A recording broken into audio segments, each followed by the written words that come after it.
Amén, hermanos, pues hemos comenzado el capítulo 4, hemos leído estos primeros 7 versículos del capítulo 4 y es importante que recordemos el contexto, que nos situemos, que sepamos, que recordemos qué es lo que está pasando, por qué Pablo está escribiendo lo que está escribiendo. Y hermanos, recordar, Pablo está escribiendo esta carta a un grupo de iglesias que habían nacido bajo su ministerio, por la predicación del Evangelio de Cristo, por la predicación de la buena nueva, la buena noticia de la salvación por gracia a través de la sola fe en Jesús. Ese es el evangelio que Pablo había predicado cuando llegó a ese lugar, a los Gálatas. Ese es el evangelio que habían creído, ese es el evangelio que habían abrazado y por el cual ellos habían sido salvos. Pero una vez que Pablo y Bernabé salieron de ese lugar, llegaron a ese lugar otros hombres, aparentemente hermanos, aunque Pablo les llama falsos hermanos, que comenzaron a enseñar un evangelio diferente. Comenzaron a enseñarle a los Gálatas que Jesús no era suficiente, que había que creer en Jesús, que la obra de Jesús en la cruz era importante y necesaria, pero que a la cruz había que añadirle una serie de cosas. No solamente había que creer en Jesús, había que guardar la ley, había que circuncidarse, había que guardar una serie de costumbres y ritos de los judíos, etcétera, etcétera, etcétera. Y estos hombres, cuando llegaron a esas iglesias, lo que hicieron es corromper el evangelio, confundir a los Gálatas, haciendo que pusieran su confianza no en la obra de la cruz, sino en la ley, en las obras, que desviaran su mirada de la cruz y de la obra consumada y suficiente de Jesús en la cruz del Calvario para ponerla en lo que ellos podían o debían hacer para ganar la salvación o para mantener su salvación. Y Pablo dice, cuando hacéis esto, estáis desechando la gracia de Dios y estáis menospreciando la obra de Jesús en la cruz. Y cuando llegamos a este capítulo 4, estamos, hermanos, en esta segunda parte de la epístola, que es una parte más teológica, más doctrinal. La primera parte, en los primeros capítulos 1 y 2, en el capítulo 1 y 2 de Gálatas, Pablo cuenta su experiencia con la gracia de Dios, pero ahora está defendiendo la doctrina de la salvación y de la justificación por la fe. Una justificación por la fe que los Gálatas mismos habían experimentado. Y Pablo apela primero a la experiencia de los Gálatas. Le dice, ¿recibisteis el Espíritu por las obras de la ley o por el haber oído con fe? Ellos habían sido salvos, habían escuchado el Evangelio y habían sido salvos, habían recibido el Espíritu Santo en su vida, no por guardar las obras de la ley, no estaban guardando las obras de la ley, simplemente escucharon el Evangelio, creyeron el Evangelio y el Espíritu Santo vino a su vida e hizo una nueva obra, un nuevo nacimiento, una regeneración en ellos, los salvó, los hizo suyos. Y si vosotros habéis experimentado la salvación no por las obras de la ley, ni siquiera sabíais nada de las obras de la ley, sino por la fe, por la gracia. La salvación por la fe es algo que ellos habían experimentado. Y la justificación por la fe es algo que estaba y que está enseñado y que está afirmado en la Escritura. Y es lo que Pablo continúa haciendo. Pablo prueba a través del Antiguo Testamento que Abraham no fue justificado por las obras, sino por la fe. Creyó Abraham a Dios y le fue contado por justicia. Y que no solamente Abraham, sino que todo hombre, toda mujer es justificado delante de Dios solo y únicamente por la fe en él. Y que las obras de la ley que vinieron 430 años después de la promesa de Dios a Abraham no invalidan la promesa. No es que, bueno, sí, Abraham, claro, fue salvo por la fe porque todavía no estaba la ley, pero luego Dios trajo una nueva forma de salvación que era la ley y ahora... No, dice, la ley no invalida la promesa. La forma de justificarse del hombre sigue siendo de la misma manera a través de la fe. Y entonces la pregunta es, ¿para qué Dios nos dio la fe? La ley entonces, ¿para qué sirve la ley? Y Pablo dice que la ley no fue dada para salvación. La ley lo que hace es encerrar todo bajo pecado para que todos pudiésemos entender que necesitamos un Salvador el cual es Cristo. La ley no vino para solucionar el problema, vino simplemente para mostrarnos el problema. ¿Os acordáis? La semana pasada estuvimos viendo que la ley es como un espejo, que simplemente nos muestra nuestra realidad, pero no puede hacer nada por nosotros. Necesitamos algo más. El espejo nos muestra que estamos sucios, que estamos despeinados, pero no nos puede peinar ni nos puede limpiar. Es como un termómetro que nos muestra nuestra temperatura, que tenemos fiebre, pero no nos puede curar. Nos muestra nuestra realidad, que somos pecadores, y nos prepara y nos señala aquel que sí nos puede limpiar, que sí puede arreglar nuestra vida y que sí nos puede salvar y nos puede sanar, el cual es Cristo. Así que ahora llegamos al capítulo 4, hermanos. Y hemos leído los primeros versículos de este capítulo 4. Y cuando llegamos al capítulo 4, Pablo no está hablando de nada diferente. Sigue hablando de lo mismo. Sabéis que la Biblia no fue escrita con capítulos y versículos. Fue escrita de un tirón. Pablo no, cuando escribió esta epístola de Gálatas, no fue dividiendo versículo 1, versículo 2, termina el capítulo, otro capítulo, capítulo 4. No, Pablo escribió todo. Era una carta, estaba todo junto.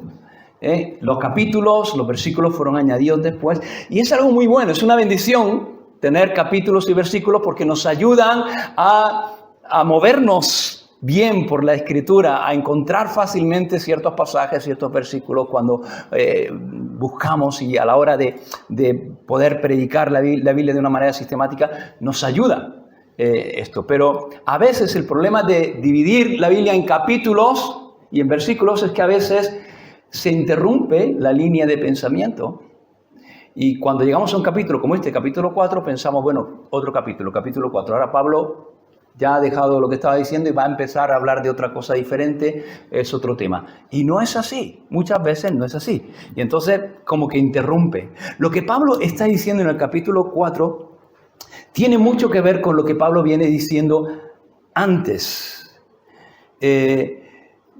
Y para entender correctamente lo que Pablo dice en el capítulo 4, tienes que leer necesariamente lo que Pablo está diciendo en el capítulo 3. Si no, no te vas a enterar o no te vas a enterar como tienes que enterarte.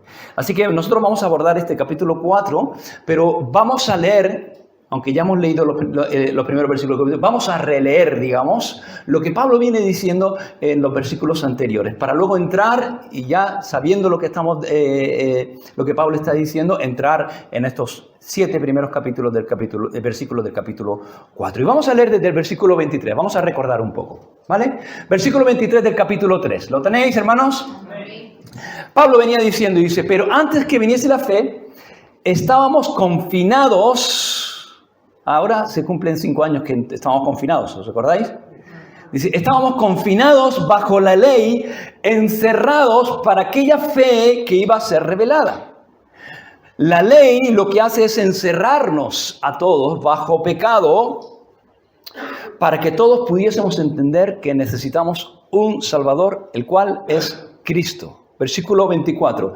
De manera que la ley ha sido nuestro ayo, nuestro guía, nuestro tutor, el que nos ha enseñado, el que nos enseña, ha sido nuestro tutor, nuestro guía. ¿Para qué? Para llevarnos a Cristo a fin de que fuésemos justificados por la fe, porque la ley no nos puede justificar. Entonces, la ley no nos puede justificar, pero no es que la ley no sea útil, no es que sea inútil. La ley tiene un propósito y cumple bien su propósito. La ley, el propósito de la ley es revelarnos que somos pecadores. ¿Para qué? Para que seamos justificados por la fe. La ley no fue establecida para solucionar el problema, sino para mostrarnos el problema y llevarnos a aquel que puede solucionar el problema, el cual es Cristo Jesús. Versículo 25. Pero venida la fe, ya no estamos bajo ayo, pues todos sois hijos de Dios por la fe en Cristo. Dice, todos sois hijos de Dios. ¿Cómo? Por la fe en Cristo. ¿Quiénes son hijos de Dios? Los que tienen fe en Cristo. No todo el mundo es hijo de Dios. Existe esta idea de la paternidad universal de Dios sobre la humanidad. Todos somos hijos de Dios. ¿Habéis escuchado eso alguna vez? En círculos no cristianos. Todos sois hijos de Dios. Eso no es bíblico, eso no es verdad. No todos los hombres y todas las mujeres son hijos de Dios. Todos los hombres y todas las mujeres son criaturas de Dios. Pero solo aquellos que han puesto su fe en Cristo, todos los que creen en Cristo, son hechos hijos de Dios. Juan 1:12. A los suyos vino, pero los suyos no lo recibieron. Mas a los que le recibieron, esto es, a los que creen en su nombre, le fue dado el poder de ser hechos hijos de Dios. No éramos hijos de Dios, pero fuimos hechos hijos de Dios por medio de la fe en Cristo. Amén. Así que, versículo 27.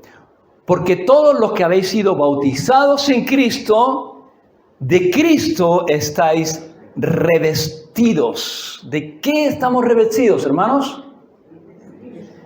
De Cristo, dice. De Cristo estáis revestidos. Y esto es algo espiritual, ¿no? Es algo espiritual. Pero una buena pregunta, hermanos, sería, cuando la gente me mira, ¿qué es lo que ve? ¿Qué ve la gente cuando me mira? Cuando la gente te mira, ¿cómo te ven? ¿Cómo te ven? ¿De qué te ven vestido? ¿Te ven vestido de Cristo? Dice revestidos, es como encima de tu vestido está puesto otro vestido, pero al final tu vestido no te ve, se ve, lo que se ve es el vestido de Cristo. Y cuando la gente te ve con el vestido de Cristo, ¿no? Así es como Dios nos ve. Pero la pregunta es, ¿cómo nos debería ver la gente también? Porque si estamos revestidos de Cristo, ¿cómo nos debería ver? Cuando la gente te mira a ti y me mira a mí, ¿cómo nos ven? ¿De qué manera nos ven? Y no se trata de que nos pongamos un disfraz. No sé, ¿estamos todavía en carnavales o no? Bueno, hace poco, yo no sé si ya terminaron los carnavales o no, pero los carnavales la gente lo que hace es que se disfraza, ¿no? Se pone disfraces y un disfraz lo que hace es que oculta tu identidad. Un disfraz lo que hace es que te hace aparentar lo que no eres. Y cuando la Biblia dice que debemos que estar vestidos de Cristo, no está hablando acerca de que nos tengamos que poner un disfraz, que nos disfracemos de Cristo, sino que la gente pueda vernos de esa manera. Revestidos de Cristo. No se trata de estar disfrazados. Hay gente que se disfraza de cristianos. Hay gente que parecen cristianos, pero no están revestidos de Cristo. Y nosotros, hermanos, no tenemos que aparentar. Tenemos que tener cuidado de querer aparentar lo que no somos. Tenemos que ser lo que somos. Y si hemos creído en Cristo y hemos sido bautizados en Cristo, estamos revestidos de Cristo. La gente nos tiene que ver como lo que estamos, revestidos de Cristo, de quién es Cristo, de cómo Él es. Amén, hermanos. Dice, Cristo es el que nos da una nueva vestidura, así que revestido de Cristo, dice, ya no hay distinciones, dice, porque, versículo 28, ya no hay judío, ni griego, no hay esclavo, ni libre, no hay varón, no hay mujer, porque todos sois uno en Cristo. Y si vosotros sois de Cristo, dice, ciertamente linaje de Abraham sois. Y esta es una buena pregunta también. ¿Soy yo de Cristo? ¿Eres tú de Cristo? ¿De quién eres tú? Cuando yo era pequeño, decían, este es el Paco, el de la María, ¿no? Yo me conocían como el de la María, mi madre. ¿De quién eres tú? ¿De quién somos? ¿A quién perteneces?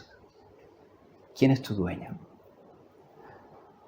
Si vosotros sois de Cristo, dice, ciertamente el linaje de Abraham sois y herederos según la promesa. Los judíos menospreciaban a los gentiles porque decían que no eran del linaje de Abraham, no eran hijos de Abraham y por tanto no eran herederos de la promesa. Pero Pablo dice que lo que nos hace partícipes de la promesa no son nuestras costumbres, no son nuestras tradiciones, no son nuestros hábitos, no es nuestra familia, no es lo que hagamos o lo que dejamos de hacer. No es eso lo que nos hace partícipes. Lo que te hace partícipes de la promesa es si eres de Cristo. No es quién eres, sino de quién eres. Si yo soy de Cristo, tengo una identidad y tengo un propósito. Si tú eres de Cristo, si yo soy de Cristo, ¿quién soy yo? ¿Quién soy? Yo soy un hijo de Dios, amado, redimido, justificado, perdonado, libre. Eso es lo que soy. Si soy de Cristo, soy todo eso, hermanos. Y no es lo que yo soy, sino de quién soy. Y porque soy de Él, tengo esas cosas, hermanos. Todos los creyentes por la fe somos descendientes espirituales de Abraham y herederos según las promesas. Es todo lo contrario de lo que enseñaban esos judaizantes. Los judaizantes decían, si quieres, para ser de Cristo, primero tienes que ser hijo de Abraham. Tienes que convertirte en judío. Pablo dice, no, es al contrario. Para ser hijo de Abraham, primero tienes que ser de Cristo. Tienes que ser de Cristo. Como dice Gálatas capítulo 3, versículo 7, sabed que los que son de fe, estos son los hijos de Abraham. Y herederos, dice, según la promesa. Y Pablo habla acerca de una herencia, de una promesa, de la promesa de una herencia. Tenemos una herencia en Cristo. Tú tienes una herencia en Cristo. Ahora, hermanos, cuando pensamos en este término, en una herencia, las herencias no se reciben por lo que nosotros hayamos hecho. No se reciben por nuestros méritos. No es algo que nosotros hayamos logrado. Es lo que otro ha logrado a lo largo de toda su vida, a lo largo de toda su obra, ¿no? Tu padre ha trabajado, tus padres, tus abuelos han trabajado y durante toda su vida, fruto de su trabajo, de su labor, de su obra, han obtenido una serie de riquezas, una serie de patrimonio. Y cuando ellos fallecen, tú eres heredero de esas cosas y recibes una herencia, pero no tiene nada que ver con lo que tú has hecho. No tiene nada que ver con tu trabajo, no tiene nada que ver con tu esfuerzo. Tú recibes el fruto de la labor de otro, el fruto de la obra de otro. La herencia se recibe por gracia. No hemos hecho nada. Es lo que otro ha hecho, es lo que otro ha conseguido y nosotros lo recibimos sin haber hecho nada. No tenemos que trabajar para recibir una herencia. Si no, no sería una herencia, sería un sueldo, un salario. Pero la herencia se recibe por gracia. Y Dios mismo nos ha hecho herederos suyos sin haber hecho nada. Y es lo que Cristo ha hecho, es su obra, es el fruto de su labor, es el fruto de su obra, es el fruto de su sangre derramada en la cruz del Calvario, por lo cual nosotros recibimos esa herencia que tenemos en Dios y somos herederos. Y entonces Pablo comienza el capítulo 4 y continúa con esa idea en mente de que somos herederos, de que tenemos una herencia, ¿no? Y entonces continúa y comienza el versículo 1 y versículo 2 dice, pero también digo, entre tanto que el heredero es niño, en nada difiere del esclavo, aunque es señor de todo, sino que está bajo tutores y curadores hasta el tiempo señalado por el Padre. Somos herederos, dice Pablo. Pero también digo que entre tanto que el heredero es niño, en nada difiere del esclavo, aunque es señor de todo, sino que está bajo tutores, curadores hasta el tiempo señalado. Pablo está escribiendo en el siglo I y Pablo está poniendo un ejemplo que en el siglo I, pues la gente lo estaba escuchando y la gente lo entendía. Y la situación era la siguiente. Cuando una persona en aquel tiempo tenía recursos, tenía dinero, era una persona que tenía cierto poder, cierto estatus, tenía dinero y tenía un hijo, y ese hijo él era el heredero, pero ese hijo era un niño. Ese niño era el heredero, pero mientras era niño no tenía acceso a la herencia para nada, sino que ese niño era puesto bajo el cuidado de un tutor, que generalmente era un esclavo. Los tutores generalmente eran un esclavo del padre, que el padre ponía y lo ponía en esa labor de tutor. Y la labor de ese tutor era cuidar a ese niño, guiar a ese niño, enseñar a ese niño. ¿Hasta cuándo? Hasta que fuese mayor y estuviese preparado para recibir, para gestionar la herencia que iba a recibir de su padre. Ese niño era el heredero, ese niño iba a ser el dueño de todas las cosas, iba a heredar todo, pero mientras era niño, dice Pablo, no es mayor que un esclavo. Al contrario, ese esclavo, ese tutor que el padre había puesto sobre él, tenía dominio, tenía una autoridad sobre ese niño, aunque el niño iba a ser el señor del esclavo, pero tenía autoridad sobre ese niño, era una autoridad delegada del padre, de tal manera que ese tutor le decía al niño lo que tenía que hacer, cuándo tenía que hacerlo, cómo tenía que hacerlo, le marcaba el horario, incluso tenía la capacidad de disciplinar a ese niño si tuviera que hacerlo, pero con la autoridad del padre. Así que mientras el heredero es niño, está puesto bajo un tutor y en nada difiere de un esclavo, porque está bajo tutores y cuidadores. ¿Hasta cuándo? Dice, hasta el tiempo señalado por el Padre. Y ahí es donde Pablo hace la conexión con nosotros. Versículo 3 dice, así también vosotros, dice Pablo, así también nosotros. Nosotros también éramos como ese heredero, como un niño que era inmaduro, que todavía no estaba preparado. Éramos niños espirituales, no estábamos preparados todavía. Así que cuando nosotros éramos niños estábamos en esclavitud bajo los rudimentos del mundo. En el capítulo 3, Pablo había dicho que la ley era temporal. Era temporal. Y fue añadida, dice el versículo 19, hasta que viniese la simiente en la cual todas las naciones serían benditas. ¿La cual es quién? Cristo, hermanos. Estoy durmiendo, ¿no? La cual es Cristo, hermanos. Es temporal y fue añadida hasta que inicie la simiente, la cual es Cristo, en el cual todas las naciones serían benditas. Y que el propósito de la ley, dice el versículo 23, era precisamente este, ser nuestro ayo para llevarnos ¿a quién? A Cristo. Ese periodo en el que el niño estaba bajo un tutor, bajo un cuidador, ¿era algo malo? No, era algo bueno. Y era algo necesario para que el niño creciera, madurara, aprendiera y valorara realmente la herencia del padre que iba a recibir. Y de la misma manera, Pablo ha venido diciendo esto, la ley no es mala, ni es contraria a la promesa.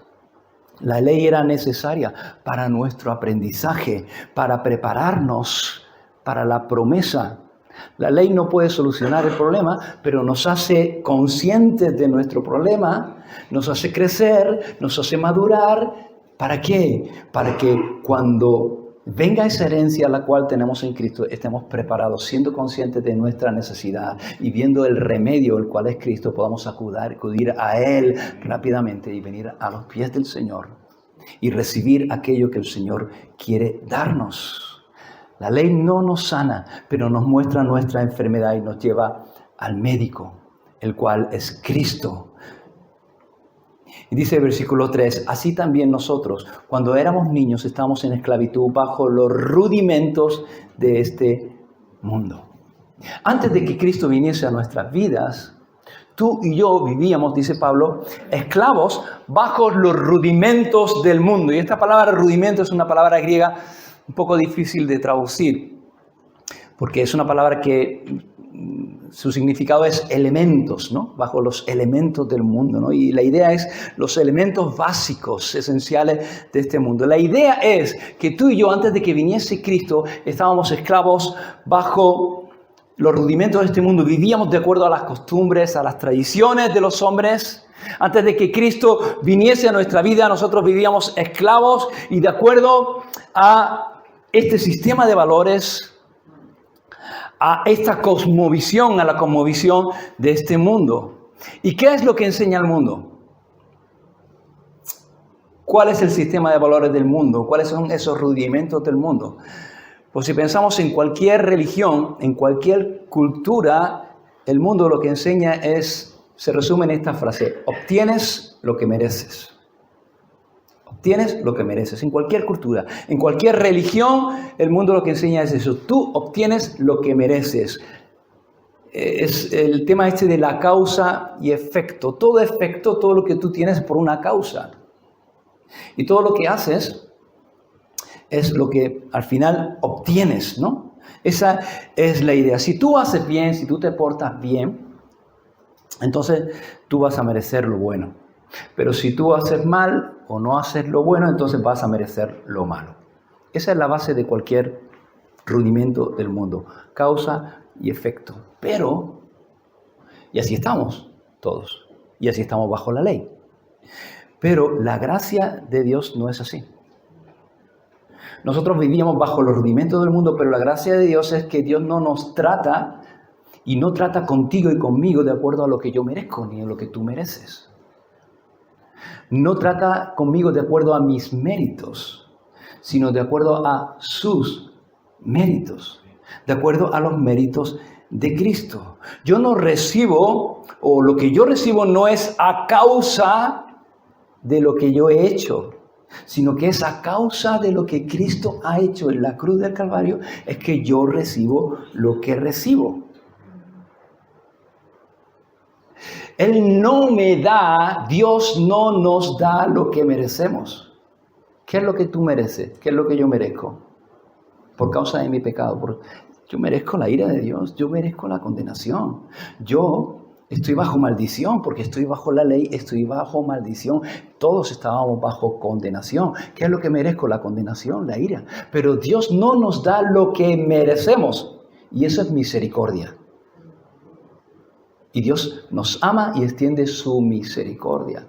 No nos da lo que merecemos, sino que nos da lo que no merecemos. Y eso es gracia.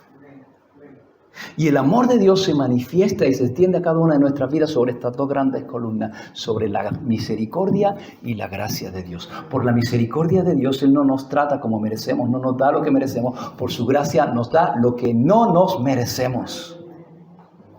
Y de esa manera es como Dios se relaciona con nosotros, no en base a lo que nosotros hemos hecho o podamos hacer, sino en base a lo que Cristo ya ha hecho en la cruz del Calvario por cada uno de nosotros, en base a su obra consumada en la cruz. Y cuando éramos niños estábamos en esclavitud bajo los rudimentos de este mundo, tratando de hacer para merecer, de cumplir una serie de cosas, de cumplir una serie de mandamientos para merecer el favor de Dios, tratando de justificarnos a nosotros mismos a través del cumplimiento de la ley. Y otra vez, el problema no es la ley, el problema es que nosotros no podemos cumplir la ley. Tú y yo, ningún hombre puede cumplir los mandamientos, porque no se trata de hacer, sino de permanecer. ¿Os acordáis la semana pasada? No se trata de hacer todos los mandamientos de la ley, sino de permanecer en todos los mandamientos de la ley, todos los días de nuestra vida, todo el tiempo de nuestra vida, todos y cada uno de los mandamientos. Y en el momento que un día o en un momento quebrantas un mandamiento, ya has quebrantado la ley, ya estás bajo maldición, ya estás bajo condenación. Nadie puede hacer eso. No podemos ser justificados por la ley.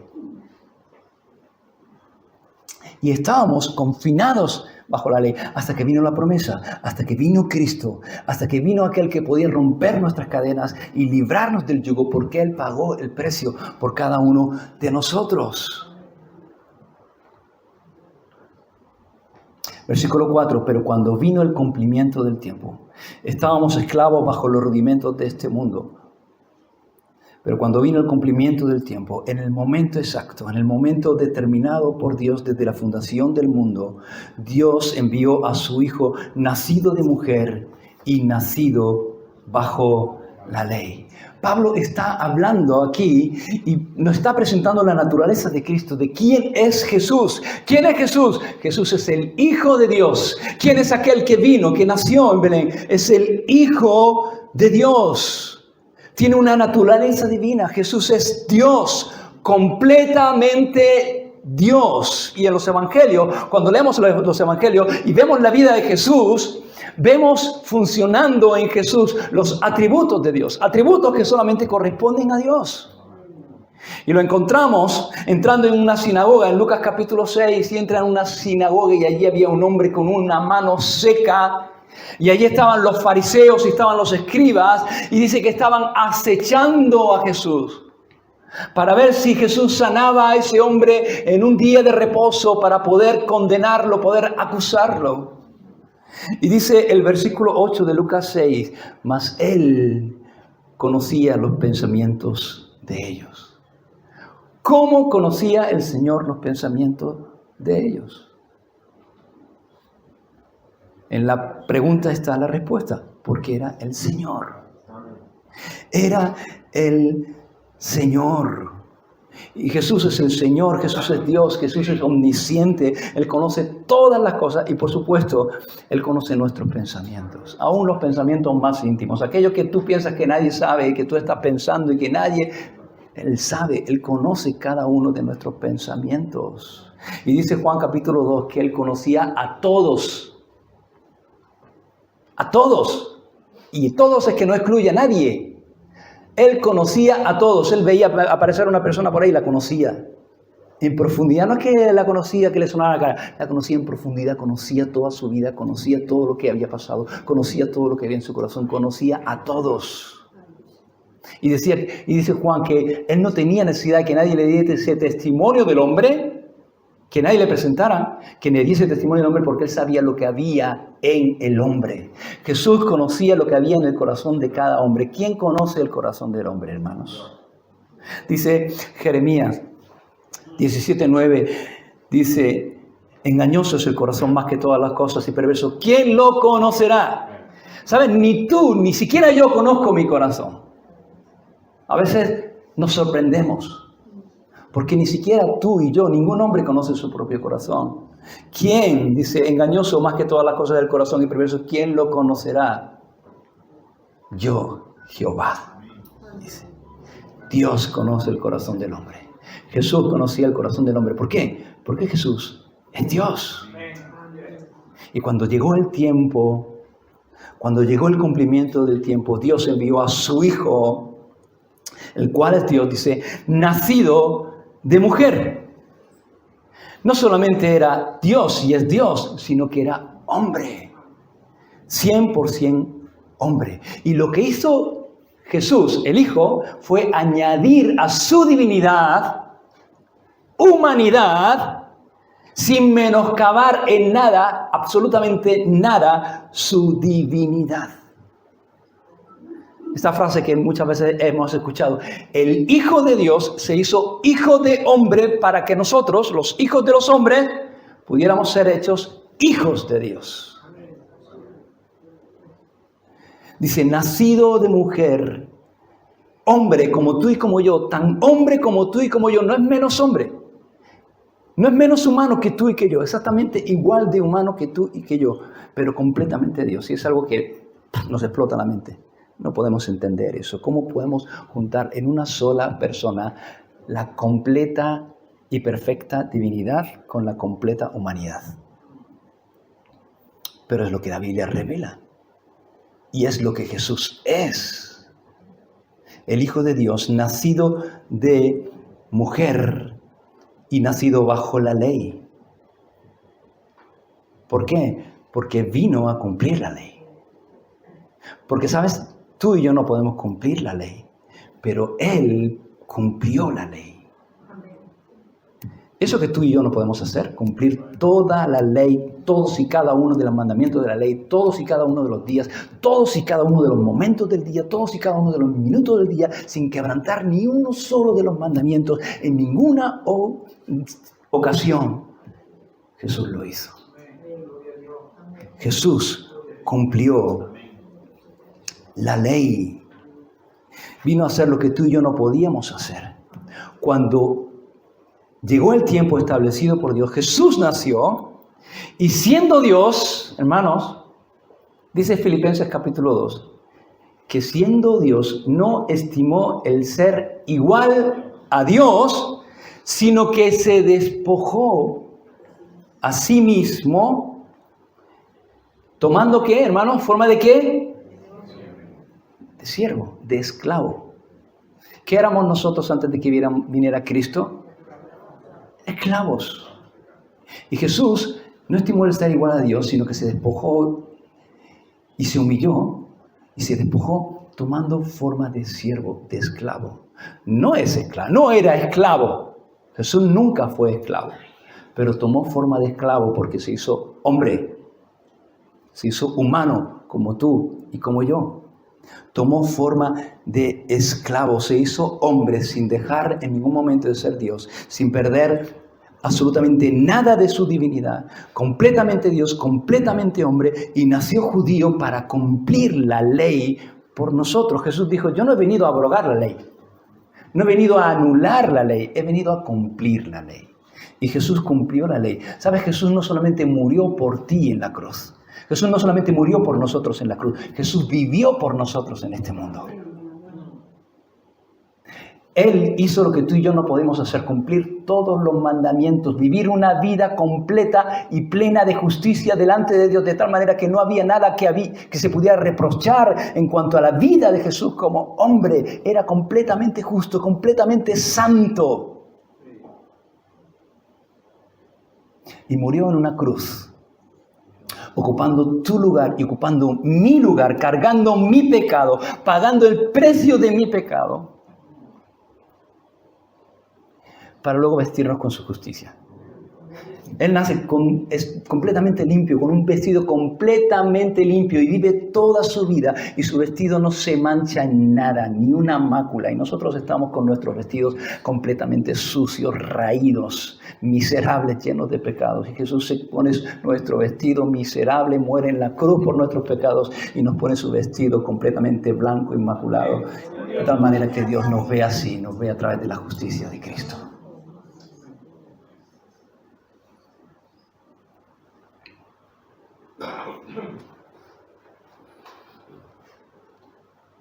Jesús llegó en el momento establecido, cuando llegó el tiempo. Y Jesús es el parteaguas de la historia. Hay un antes y hay un después de Cristo. De hecho, la historia se divide en antes y después de Cristo. Y cuando los historiadores van a marcar la fecha de un hecho, dice antes, el año tal antes de Cristo, el año tal después de Cristo, porque Cristo marca, es el parteaguas de la historia. Hay un antes y un después de Cristo en la historia. Pero no solamente en la historia, hay un antes y un después de Cristo en cada una de nuestras vidas. Jesús no solamente es el parteaguas de la historia, es el parteaguas de mi vida y de tu vida. Hay un antes y un después. Cuando Jesús llegó a mi vida, marcó un antes y un después. Y los que somos de Él, podemos marcar muy bien eso. Cómo era nuestra vida antes de Cristo y cómo es nuestra vida después de Cristo. Porque en un momento adecuado, en el momento oportuno, cuando Dios estableció, Dios envió a su Hijo a nuestra vida. ¿Para qué? Para que ya no vivamos en esclavitud, sino que seamos hijos, y para que ya no seamos tratados conforme a nuestras obras, por las cuales éramos esclavos y estábamos encerrados bajo la ley, sino de acuerdo a la obra redentora de Jesús en la cruz. Y es lo que Pablo está diciendo: cuando éramos niños estábamos en la esclavitud bajo los rudimentos del mundo, pero cuando vino el cumplimiento del tiempo, Dios envió a su Hijo, nacido de mujer, nacido de la ley. ¿Para qué? ¿Para qué envió Dios a su Hijo al mundo? Para que redimiese a los que estaban bajo la ley. Y ahí estábamos tú y yo. El propósito de Jesús al venir al mundo era redimir a los que estábamos bajo la ley. Y la palabra redimir es una palabra que quiere decir comprar, hermanos. Hay una figura en el Antiguo Testamento que encontramos en el Antiguo Testamento, que es la figura del Goel. No sé si la habéis oído alguna vez. El Goel es el pariente cercano. Y es una figura que aparece varias veces en el Antiguo Testamento. Y este pariente cercano tenía una serie de atribuciones, una serie de cosas que podía hacer solamente él. Por ejemplo, cuando una persona era vendida como esclavo o se vendía como esclavo, imagínate que una persona tenía una serie de deudas, iba adquiriendo una serie de deudas, un judío iba adquiriendo una serie de deudas, y llegaba un momento en que no podía pagar esa deuda, y esa persona, como no podía pagar esa deuda, era vendida como esclavo. Bueno, había alguien que podía redimir, volver a comprar ese esclavo. Y ese que podía comprar, volver a comprar ese esclavo, era el Goel, el pariente cercano. O sea, tenía el derecho, no se trata solamente de tener recursos, sino de poder hacerlo. Porque cualquiera a lo mejor podía tener recursos para decir, lo compro. Pero la otra persona podía decir, no, te lo vendo. No me interesa porque me hace falta pues, como trabajador o como esclavo y no te lo voy a vender. Pero el pariente cercano no solamente, si tenía recursos, no solamente podía comprarlo, sino tenía el derecho, el otro no podía negarse. Tenía el derecho y el otro no podía negarse. Tenía el derecho a comprarlo y liberarlo. Pero tenía que ser un pariente cercano, el pariente más cercano. Jesús es nuestro Goel. Jesús se hizo nuestro pariente cercano. Jesús se hizo hombre, como tú y como yo. Y por eso Él pudo rescatarnos y pudo comprarnos, porque era nuestro pariente cercano. Era un hombre. Y como hombre, Él pagó el precio para liberar al hombre. Y eso significa redimir, comprar a alguien para ponerlo en libertad. Eso es, hermanos. Y Jesús vino a redimirnos. Y en Lucas capítulo 4, cuando Él llega a Nazaret, estábamos hablando hoy en la escuela bíblica, que Lucas es el único que nos dice de qué predicó Jesús en Nazaret.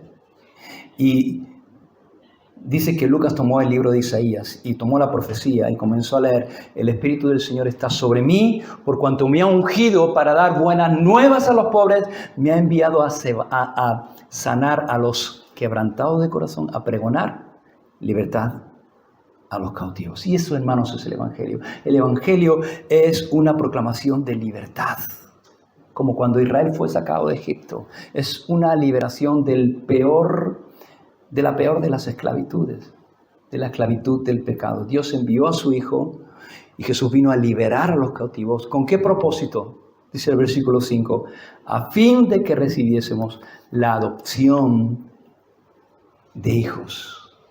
Hermanos, Jesús nos traslada de la esclavitud a la libertad. Nos traslada de la condenación a ser hijos adoptados por Dios. Y es a través de Jesús que Dios nos redime, nos saca de la cárcel en la cual estábamos confinados bajo la ley y nos toma y nos hace suyos. Estábamos en tinieblas y Dios coge y nos toma de las tinieblas y nos lleva a su luz admirable. Me lleva a su luz. Y hermanos, eso ya sería suficiente. Que nos saque de las tinieblas, que rompa nuestras cadenas, que nos quite de la esclavitud y nos lleve a su casa. Eso ya sería más que suficiente, hermanos. Que simplemente me salvara de la ley y me llevara a su casa ya sería suficiente. Pero el Señor no hace eso. Nosotros podríamos decir: Señor, simplemente sálvame, libérame, rompe mis cadenas, hazme como un siervo tuyo, como un esclavo tuyo, ¿no? Como el hijo pródigo. ¿Os acordáis del hijo pródigo? Ese muchacho que le pide la herencia a su padre: dame las bienes que me corresponden. Y ofende a su padre y gravemente y le pide la herencia. Su padre le da la herencia y le da la espalda a su padre y se va a un lugar apartado y despilfarra todos sus bienes allí en pecado hasta que llega la crisis. Y ya no tiene nadie, está cuidando cerdos y allí vuelve en sí. Allí vuelve en sí. Y me gusta la parábola del hijo pródigo porque Jesús está hablando y está diciéndonos una serie de personajes y cada personaje representa algo. El hijo pródigo, ¿a quién representa? A nosotros. Al hombre que le ha dado la espalda a Dios y que se ha arrojado a los brazos del pecado, los cuales le han separado, le han alejado de Dios. Ese es tú y yo. Eso es el hombre. ¿El Padre a quién representa? A Dios. Y Jesús nos está hablando de Dios. Jesús nos habla de cómo es el hombre, de cuál es la situación del hombre, pero también nos habla de cómo es Dios, ¿no? Y cuando este joven que ha ofendido a su padre, que ha despreciado a su padre, se encuentra allí cuidando cerdo, dice que vuelve en sí. Y me gusta siempre esto, vuelve en sí. ¿Por qué? Porque no era él. Alejados de Dios no somos nosotros. No hemos sido creados para estar separados de Dios. Y cuando vuelve en sí, dice: ¿qué hago yo aquí? Si en la casa de mi padre el sirviente más pequeño tiene comida de sobra y tiene una cama y tiene un lugar limpio donde yo estoy aquí cuidando cerdos, deseando alimentarme de las algarrobas y ni siquiera puedo comer algarrobas. ¿Y aquí qué hago yo aquí? Y se da cuenta de su situación y de su maldad y se arrepiente y dice: volveré a mi padre y le diré: Señor, no, Padre, no soy digno de ser tu hijo. Trátame como un siervo, trátame como un esclavo. Y comienza a dirigirse, y esa es la idea que tiene. Porque yo creo que ni por su cabeza no pasa la idea de que su padre lo iba a perdonar y lo iba a restaurar. Simplemente la idea es, Señor, trátame como al más pequeño de tus esclavos. Y va y el padre lo ve de lejos. Y sale corriendo hacia el hijo. No lo espera, sale corriendo. Y decía antes que Jesús en esta parábola nos muestra cómo es Dios. ¿Y cómo es Dios? Pues lo que vemos es que Dios no es como nosotros. No es como tú y como yo. Yo lo habría esperado. Que venga, que venga. Que venga, que se va a enterar. Míralo, mira cómo viene. Mira qué ropa, mira qué andrajos viene, mira. Mira cómo viene. Mira, no ha perdido kilos. Que venga, a ver qué cuenta, a ver qué me dice. Eso habría hecho yo. No sé tú. Pero el padre lo ve venir de lejos y no se puede contener. Sale corriendo. Sale corriendo. Y se encuentra con el hijo no en la casa, se encuentra en el camino. ¿Y quién es el camino? Jesús es el camino. Y tú y yo nos encontramos con Dios en Jesús. Y cuando llega a donde está el hijo, lo abraza. Y estaba sucio, me imagino olía a cerdo, yo qué sé. Pero le da igual, lo abraza y lo besa. Y ni siquiera deja hablar. Él venía diciendo, Señor, con la idea, yo voy a ir, cuando llegue le voy a decir, Padre, no, soy un pecador, he pecado contra ti, contra el cielo, no me trates ni como el más pequeño de tus siervos, no soy digno de ser tu hijo. Pero el Padre ni le deja hablar, lo abraza y lo besa. Y el beso, hermanos, en aquel tiempo era una identificación con la persona, era como decirle, tú eres mi hijo. Lo besa y le pone el anillo y le da un vestido nuevo. Y no solamente lo perdona, sino que lo restaura y lo hace su hijo. Hermano, ya sería suficiente con que Jesús no hubiera perdonado, nos hubiera dicho, ven, te voy a sacar de ahí, de los cerdos, de ahí de donde estás, en esclavitud, que no tienes ni para comerte, algo robas, te voy a traer a mi casa y te voy a tratar como un siervo. Ya sería bastante. Pero el Señor no hace eso, hermanos. El Señor nos rescató, pagó un precio, hermanos, no cualquier precio. Dice Pedro que Él no nos rescató con oro ni con plata, sino con la sangre preciosa de su Hijo. Pagó un precio que ni tú ni yo valemos, hermanos. A veces la gente dice, mira cuánto vales. Que Jesús, Dios te compró con la sangre de Cristo. Fíjate cuánto vales tú. Mira, lo que Jesús pagó por mí no tiene nada que ver con lo que yo valgo. Yo no valgo, ni tú, ni nadie, ni el mundo entero vale el precio de la sangre de Cristo. Lo que Jesús pagó tiene que ver con lo que Él nos amó. Así te amó Dios, así nos amó, que estuvo dispuesto a pagar ese precio tan alto por ti y por mí. Y nos rescató, dice, a fin de que recibiésemos la adopción de hijos, hermanos. Versículo 6, y por cuanto sois hijos, Dios envió a vuestros corazones el Espíritu de su Hijo. Esto es el Espíritu Santo. Cuando somos hijos, cuando ponemos nuestra fe en Él y en su obra, y Dios nos hace sus hijos por la fe en Cristo, Él envía al Espíritu Santo a nuestras vidas. Dice que es el mismo Espíritu de su Hijo, el cual clama, dice, Abba, Padre. Y esta palabra Abba, hermanos, es una palabra aramea, que lo más cercano sí que podemos tal vez nosotros traducirlo sería como papá o papito o papi.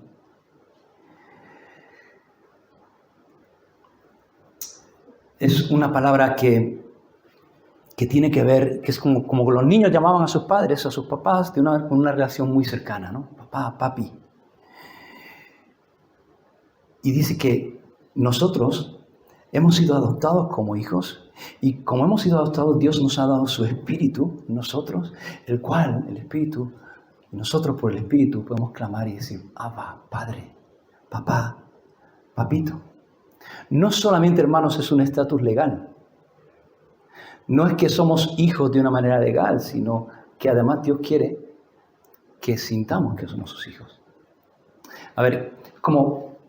Yo no he adoptado ningún hijo, mis hijos son hijos míos naturales, ¿no?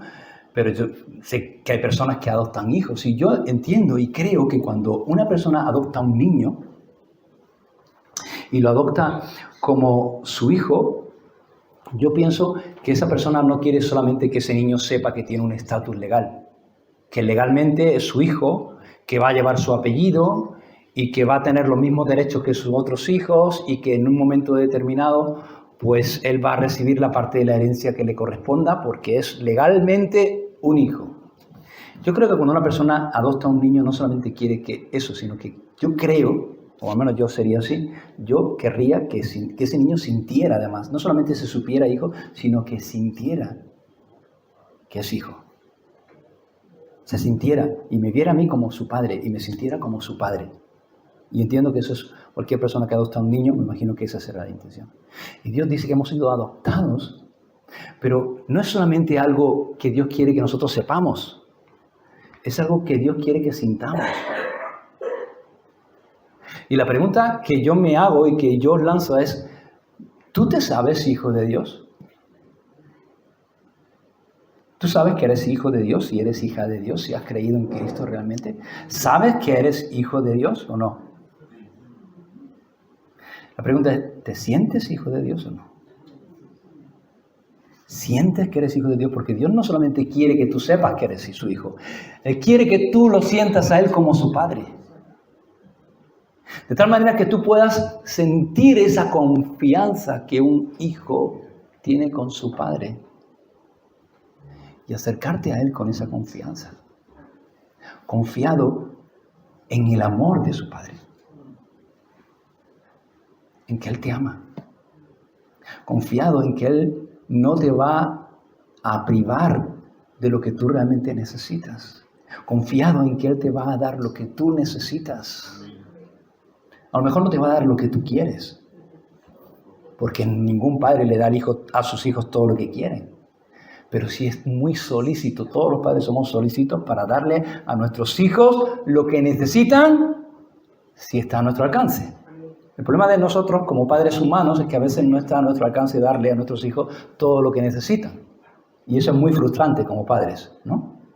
Pero sabes que tenemos un Padre que tiene todos los recursos. Y que si tú necesitas algo, Él tiene los recursos para darte lo que necesitas. Y no te va a dar lo que quieras, pero te va a dar siempre lo que tú necesitas. Y a veces no te lo va a dar como tú quieres, te lo va a dar como tú necesitas recibirlo. Y podemos venir a ese Padre con esa confianza y sentir, Señor, tú eres mi Padre. Señor, tú conoces mi necesidad. Tú sabes mi situación y yo vengo y traigo y lo pongo a tus pies sabiendo que tú me amas. Ningún padre es bueno si no ama a sus hijos. Dios es un Dios bueno y Dios nos ama y por eso nos rescató.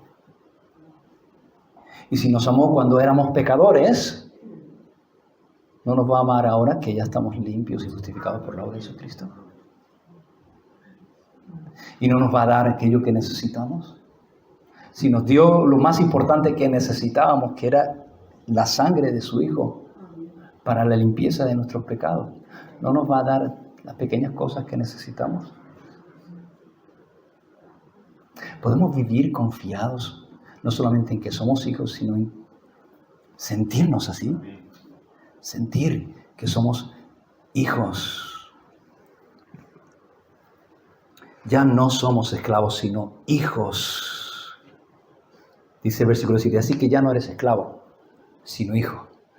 Quédate con esto, si te tienes que quedar, quédate con lo que Dios te haya hablado, pero si nos tenemos que quedar con algo que es, digamos, lo que Pablo está queriendo enseñar aquí en Gálatas, quédate con esto, no eres esclavo ya, eres hijo.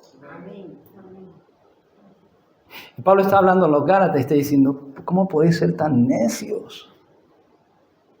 Habéis sido liberados, erais esclavos, habéis sido liberados, y ahora que sois liberados y sois hijos, queréis volveros a la esclavitud. Erais niños inmaduros y habéis crecido. cuando habéis conocido, en el conocimiento de Cristo, habéis crecido y ahora sois maduros y recibís la herencia. Y cuando habéis recibido la herencia, entonces dices, no, ahora quiero volverme otra vez bajo tutores, que me digan lo que tengo que hacer, lo que no tengo que hacer, volverme otra vez en la esclavitud. ¿Cómo sois tan necios? ¿Cómo sois tan necios?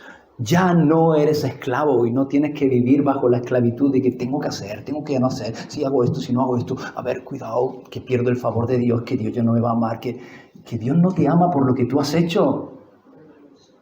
Que Dios te ama por lo que Cristo ha hecho por ti. Que no es tu justicia, que es su justicia. Que no son tus méritos, que son sus méritos. Y claro que queremos agradar a Dios, y claro que queremos hacer cosas, y queremos servirle, y queremos buscarle, y hacemos un montón de cosas. Pero hermanos, no para ser salvos, sino porque somos salvos y amamos a Dios. Y claro que guardamos la ley, pero de una manera diferente, no por obligación, sino porque queremos hacerlo. Porque hay un deseo que Dios ha puesto en nuestro corazón para hacer eso. No somos esclavos, ya no eres esclavo. Ya no nos acercamos a Dios como si fuésemos un esclavo dependiendo de nuestras obras, sino como un hijo y como un heredero de Dios por medio de Cristo. Así que, hermano, no tratemos de relacionarnos con Dios por medio de lo que hacemos, sino vivamos como lo que somos.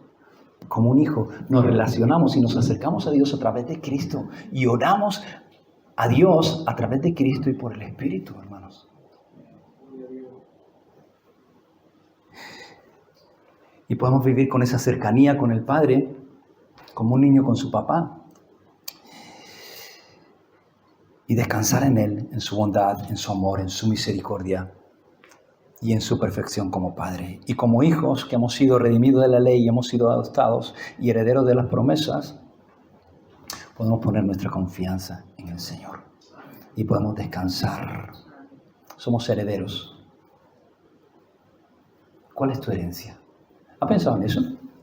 Herederos, ¿no? Y bueno, soy heredero, tengo una herencia. ¿Cuál es esa herencia? Me estoy enrollando mucho, ¿no? Termino ya.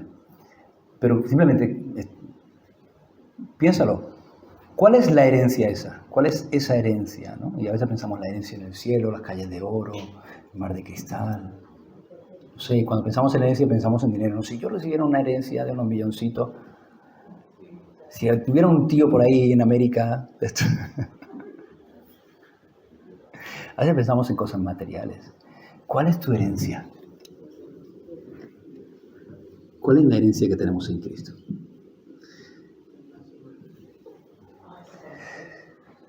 Dios. Tenemos a Dios. ¿Hay algo más grande? ¿Hay algo más grande que podamos recibir?